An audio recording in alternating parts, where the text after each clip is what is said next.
Hi everyone, welcome to my YouTube channel.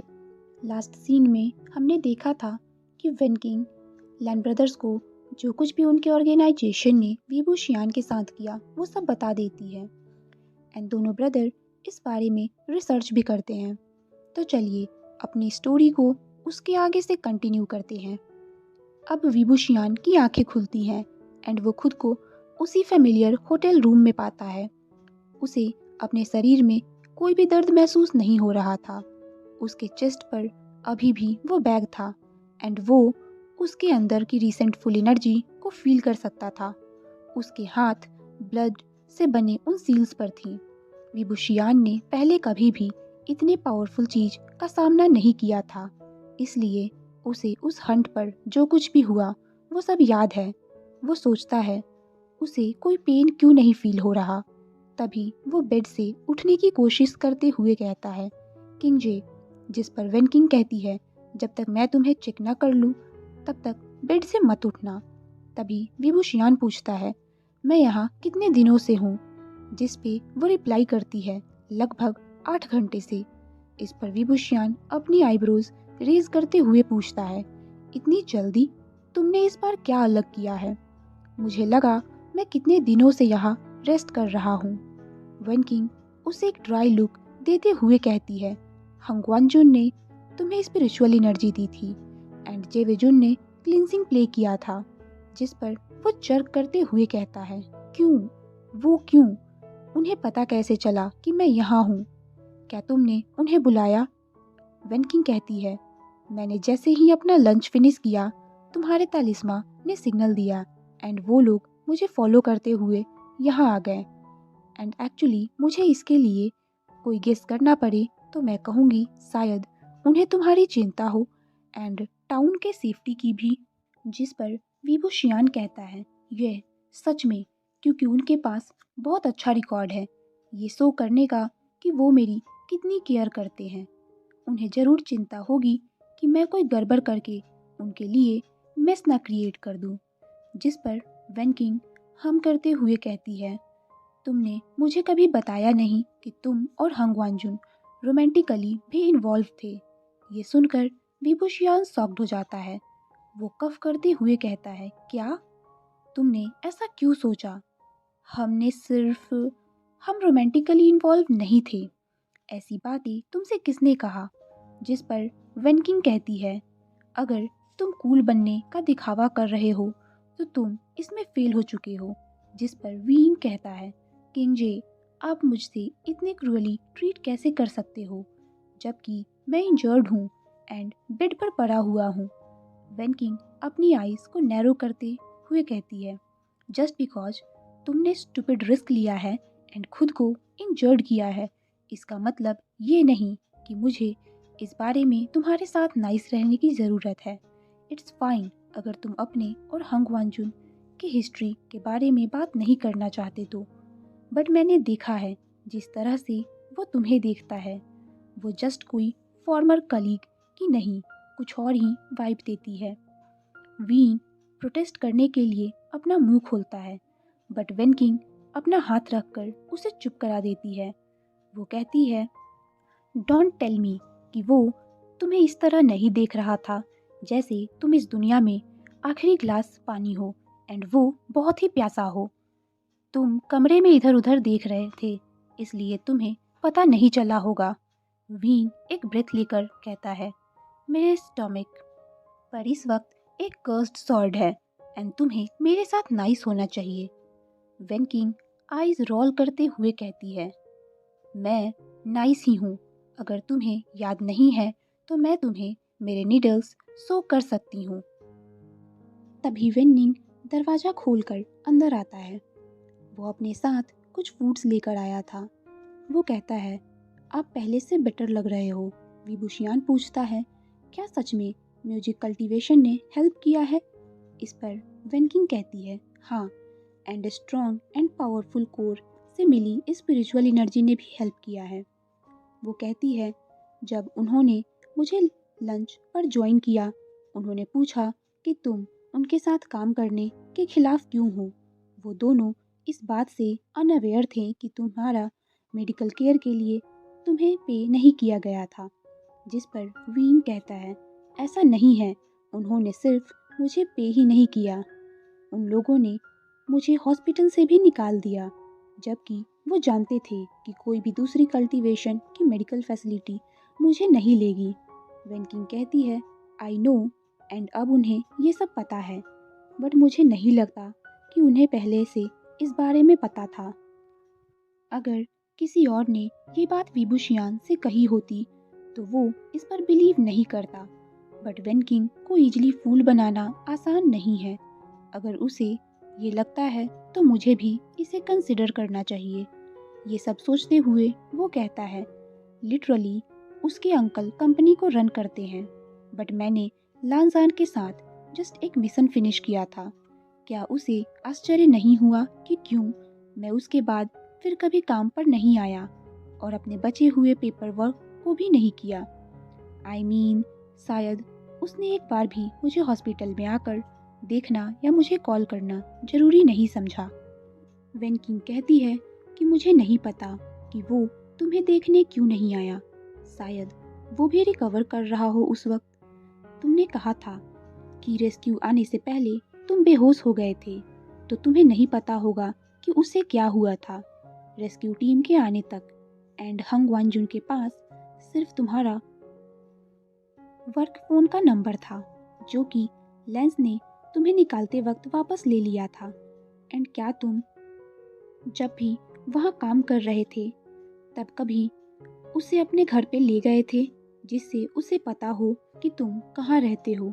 इस पर Wien अपना सर ना में हिलाते हुए कहता है, नहीं, आई मीन मैंने उसे इनवाइट किया था बहुत बार डिनर पर चलने को, बट वो हमेशा मना कर देता था। वो पास्ट की मेमोरीज के बारे में सोचता है कि वो कितना पैथेटिक था पहले, जो हर वक्त वांगजी की अटेंशन पाने की कोशिश करता रहता था। वेनकिंग कहती है, जैसा कि उसके पास तुमसे कांटेक्ट करने का कोई तरीका नहीं था, एंड ज़्यादातर कंपनीज एम्प्लॉय के हेल्थ इंफॉर्मेशन किसी को नहीं देती है। हाँ, हॉस्पिटल क्लाउड रेसिस कल्टीवेशन का ही है, बट तुम्हारे बिना परमिशन के तुम्हारी मेडिकल फाइल्स डिस्क्लोज करना रूल्स के खिलाफ होता। विबुशियान पॉज था एंड उसके वर्ड्स को प्रोसेस करने की कोशिश कर रहा था। 6 साल से जो वो बिलीव कर रहा था वो उसके साथ कंफर्टेबल हो चुका था। उसने नहीं पता था कि इस चेंज से उसे कैसा फील हो रहा था। वो सोचता है, सो लांजान वो कुछ नहीं जानता था, मे बी।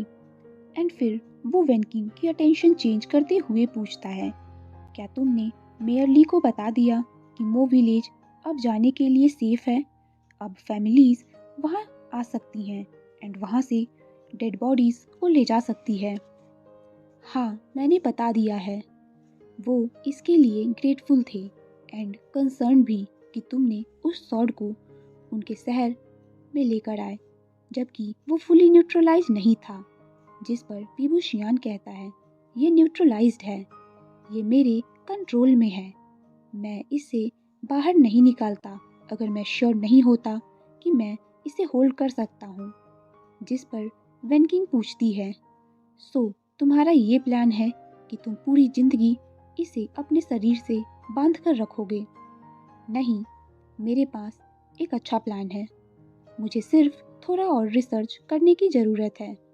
वेल, मेयर इसे उनके शहर से बाहर चाहते हैं।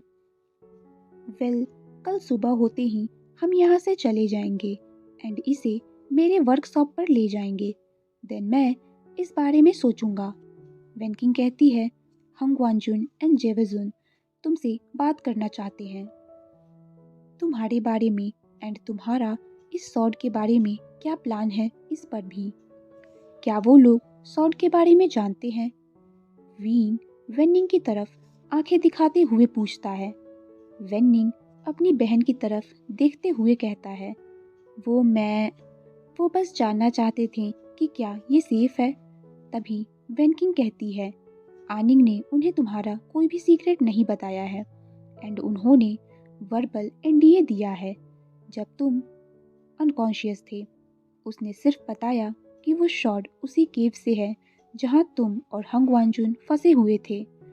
वो इस बात से कंसर्न लग रहे थे कि इतना पावरफुल वेपन उनके ऑर्गेनाइजेशन के द्वारा प्रॉपरली स्टोर नहीं किया गया एंड वो इस बारे में जानना चाहते थे। वीन अपना फूड खाते हुए कहता है, ये उनके साथ बहुत बार हो चुका है। मैंने बहुत बार नोटिस किया था कि जो वेपन्स मैं नाइट हंट्स में सिक्योर करता था वो उनके वॉल्ट में नहीं थे।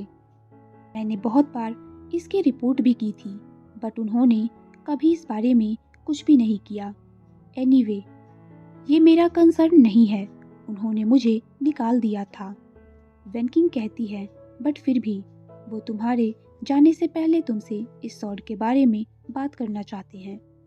व्हाटएवर, हम उनसे बात कर लेंगे। उन्हें बता दो कि वो इसे मुझ पर छोड़ दें। हम कल सुबह उनसे बात करेंगे जाने से पहले। ठीक है, हम उनसे सुबह में ही बात करेंगे, बट मुझे नहीं लगता कि ये इतना सिंपल है जितना तुम कह रहे हो। विबुशियान होप करता है कि वेनकिंग इस बारे में गलत हो, क्योंकि ज़्यादातर बार वो सही होती है। विबुशियान सोने की कोशिश करता है, ये सोचते हुए कि क्या वांगजी उस वक्त कुछ अलग करता अगर उसे पता होता कि मुझे हेल्प चाहिए। अब सुबह दरवाजे पर एक नॉक होता है। जब वेन निंग दरवाज़ा खोलता है तो उसके सामने ट्विन जेड ऑफ लैन खड़े थे। दोनों ब्रदर हमेशा की तरह प्योर लग रहे थे, बट उनकी आंखों के पास स्ट्रेन को देखकर विबुशियान सोचता है, क्या इन लोगों ने लैंड रूल्स को तोड़ा है एंड रात भर जगा है। तभी सिचेन विबुशियान को फॉर्मली बो करते हुए कहते हैं, विबुशियान, मैं अपने क्लाउड रेसेस कल्टीवेशन के बिहाफ पर तुमसे माफ़ी मांगता हूँ। वेन दैफू ने हमारे कंपनी के द्वारा आपके साथ हुए मिस ट्रीटमेंट के बारे में बताया। विबुशियान पैनिक होने लगता है क्योंकि उसके सामने चाइना का सबसे पावरफुल मैन इस तरह से झुका हुआ था। तभी वो सिचन के शोल्डर्स को लिफ्ट करते हुए कहता है, नो प्लीज़, ये सब बहुत पुरानी बात हो गई है। तभी लैन वांगजी कहता है, हम पता लगाएंगे कि ये सब कैसे हुआ। उसका टोन बहुत ही कोल्ड एंड हार्ड था, जो कि विबुशियान ने पहले कभी नहीं सुना था। तभी वेन्निंग आगे बढ़कर कहता है, इनकी पे इंफॉर्मेशन भी चेक कीजिएगा। उसकी बात सुनकर सिचन एंड वांगजी एक दूसरे की तरफ सरप्राइजिंगली देखते हैं। वांगजी पूछता है, विंग को पे नहीं किया गया था? विंग वेन्निंग की तरफ एक ग्लेयर करते हुए कहता है, ये सब बहुत पुरानी बातें हैं एंड इस वक्त हमारे पास उससे भी बड़ी चीज़ें हैं चिंता करने के लिए। जो भी हो, हमारे पास इस वक्त एक सॉर्ड है डील करने के लिए, जो कि लेंस के स्टोरेज में सिक्योर होनी चाहिए थी। तुम्हें अपना समय इस बात का पता लगाने में लगाना चाहिए कि आखिर ये किसी सिविलियन के हाथ में कैसे लगी। तभी वेनकिंग कहती है, ये जो कुछ भी नहीं है, तुमने अपने एम्प्लॉयर पर ट्रस्ट किया था एंड तुम्हारे ट्रस्ट को वॉलेट किया गया। तभी सिचैन कहते हैं, हाँ, हमने इन दोनों सर्कमस्टांसेस, आपका अनएम्प्लॉयमेंट टर्मिनेशन एंड सुआनवू गुफा की तलवार सिविलियंस के हाथ में कैसे लगी, इस पर पता लगाना शुरू कर दिया है। तभी वेनकिंग कहती है, शायद ये दोनों केसेस जुड़ी हुई हैं। विबुशियान ने मुझे बताया था कि उसे निकालने से पहले उसने आपके स्टोरेज से अदर मिसिंग वेपन्स के बारे में रिपोर्ट किया था। ये सुनकर सिचन फ्रॉन्ड हो जाते हैं। वो कहते हैं, मैंने कभी भी ऐसी इंसिडेंट के बारे में नहीं सुना है। मैं इस बारे में अंकल से बात करूँगा। एंड फिर वो विबुशियान की तरफ टर्न होकर कहते हैं, मेयर ली ने हमें सॉर्ड को सिटी से बाहर ले जाने को कहा है, क्योंकि हमारा सेक्ट इन सब के लिए रिस्पॉन्सिबल है। आई बिलीव हमें इसे क्लाउड रेसेस ले जाना चाहिए। इस पर विबुशियान कहता है, अगर कोई आपके सिक्योर स्टोरेज से पावरफुल वेपन्स को चुरा रहा है, then I think cloud races सबसे आखिरी जगह होगी जहां हमें इसे ले जाना चाहिए। अभी के लिए इस सॉर्ड को सिर्फ ये सप्रेशन सील ही रोक सकती है, जो मैंने इस बैग पर बनाया है, एंड इसके लिए इस सील का मेरे शरीर से कांटेक्ट में रहना जरूरी है एंड मेरा फिर से क्लाउड रेसेस में पैर रखने का कोई इरादा नहीं है। वांग जी अपने लिप्स को टाइट कर लेता है बट कुछ भी नहीं कहता है। सिचेन कहते हैं, मैं आपका हमारे साथ नहीं आने का कारण समझ सकता हूँ, बट आपका स्मॉल ऑर्गेनाइजेशन है एंड आपके पास ना ही रिसर्च फैसिलिटीज़ हैं, ना ही इस सॉर्ड से डील करने के लिए कोई बैकअप्स हैं। मेरा मकसद आपको डिसरिस्पेक्ट करना नहीं है, मैं बस और ज़्यादा डेथ और इंजरी को होने से रोकने के लिए कह रहा हूँ। ये हमारी रिस्पॉन्सिबिलिटी थी कि हम इस सॉर्ड को सील, सप्रेस या फिर डिस्ट्रॉय कर दें, बट हम फेल हो गए एंड इसकी वजह से बहुत सारे लोगों की जान चली गई। मैं आपके स्किल्स को एडमिट करता हूँ एंड आपके कोलैबोरेशन के लिए ग्रेटफुल रहूँगा, बट मैं सिंपली अपने सेक्ट का बर्डन किसी और के पास नहीं छोड़ सकता हूँ।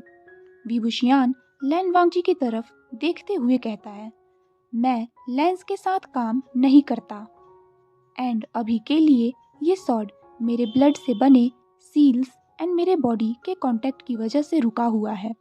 अगर आप चाहते हैं कि मैं इस तलवार को आज़ाद कर दूं, तो फिर हम में से कौन इस तलवार के साथ सिटी से जाएगा? वांग जी फाइनली विंग को घूरना बंद करते हुए कहता है, इसे आज़ाद कर दो। सिचेन उसकी तरफ देखते हुए कहते हैं, वांग जी, इवन ये तलवार सील से बंद है, फिर भी पावरफुल कल्टीवेटर्स भी इसकी स्ट्रेंथ को फील कर सकते हैं। इस सॉर्ड ने हमारे 6 डिसिपल्स एंड कितने सारे सिविलियंस को मारा है। इसे टाउन में इतने लोगों के बीच आज़ाद करना इररिस्पॉन्सिबल होगा। तभी वांग जी कहता है, ये सॉर्ड मुझ पे अटैक नहीं करेगा एंड हम टाउन के बाहर जा सकते हैं जहां वीन इसे रिलीज कर देगा। वांग जी ये सब बातें अपने भाई से कह रहा था, बट उसकी आंखें सिर्फ वीइंग पर थीं। वीइंग सोचता है, शायद वांग जी इस तलवार को हैंडल कर पाए। सालों हो गए हैं उन दोनों को साथ काम किए, इसलिए वो नहीं कह सकता कि लेंस की तालिस्मा एंड कल्टीवेशन टेक्निक कितनी इवॉल्व हुई है। शायद अब वो लोग जानते हों कि रिसेंटफुल एनर्जी से कैसे डील करना है, बट वो कहता है ये तुम्हारे कोर को डैमेज कर सकती है।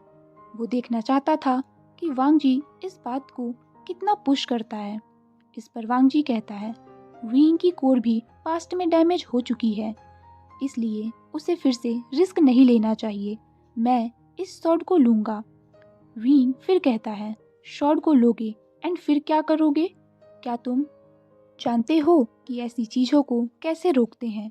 वांग जी फिर्मली रिपीट करता है, मैं इस शॉट को लूँगा।